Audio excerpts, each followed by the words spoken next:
I think what you said is really interesting. You feel like the state level is where you can really have the kind of impact and change the dynamics. I mean, you really laid it out for Washington, but so then say more about that though, like why at the state level as opposed to either locally or at the national level?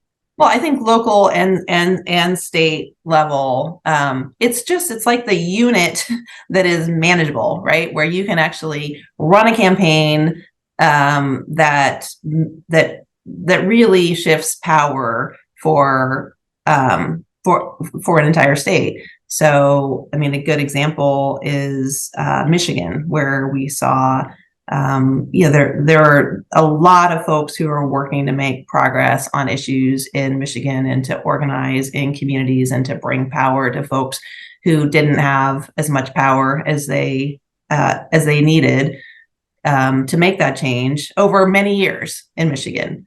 And they built up that infrastructure.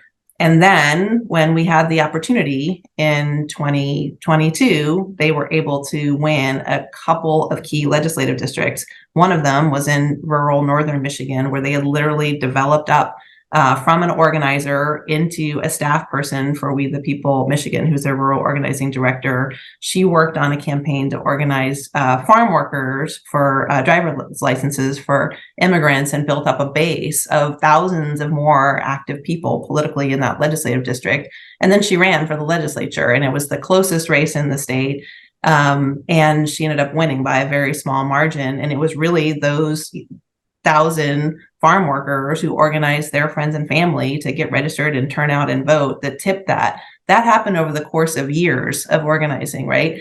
But once they were able to win that race, they were able to change the entire legislature of Michigan. And you've seen the incredible kind of pro-democracy, pro-climate, pro women legislation that they've been able to pass after that, right? So to me, that's why I talk about working at the state level. It's at a scale where a relatively small group of hardworking people over time can change people's lives.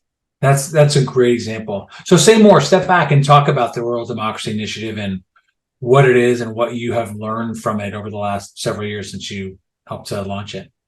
Yeah, well, I mean, usually people ask, because I live in Seattle, right? I live in the most progressive block in the city of Seattle. And so people are like, what are you doing working in rural America? But I actually came from a small town in a low-income working class family in a rural part of Washington state, out on the Kitsap Peninsula on the way to the Olympic Peninsula.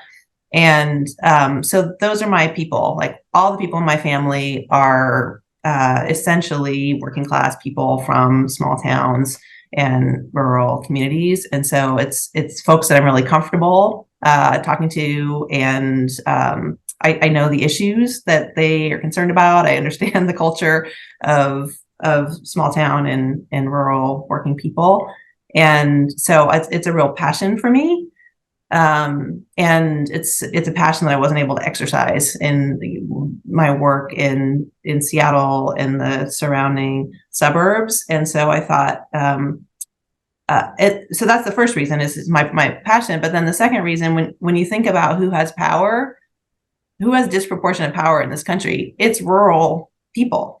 And they don't know how much power they actually have. And why have. is that? Say why that is though. Like, why do you think they have disproportionate? Well, when you think about the U.S. Senate, 25% of the population of this country, who live in mostly small population and rural states, control 60% of the Senate seats. That's power. The supermajority, right? 25% of the population controls a supermajority in the U.S. Senate. So if you ever want to govern in this country, you have to contend in these rural states. So that's first of all. And then when you think about the kind of how gerrymandering works, is often advantages the rural parts of states, and they gerrymander to draw in more rural areas into some of the urban and suburban districts in order to dilute the progressive power. And so unless you're organizing those rural parts of swing districts, it's going to be very tough to win. So there's all kinds of ways that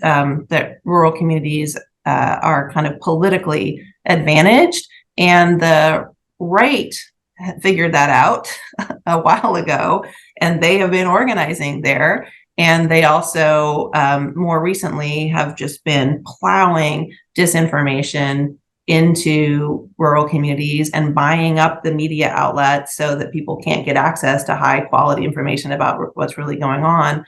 So that space is really kind of owned by the right now. And at the same time, folks on the progressive side just kind of ceded that territory. And again, there's no way that we're going to be able to win the sort of change that we need in this country. And my personal issue is climate change. We're not going to be able to win on climate if we aren't able to actually contend in rural communities.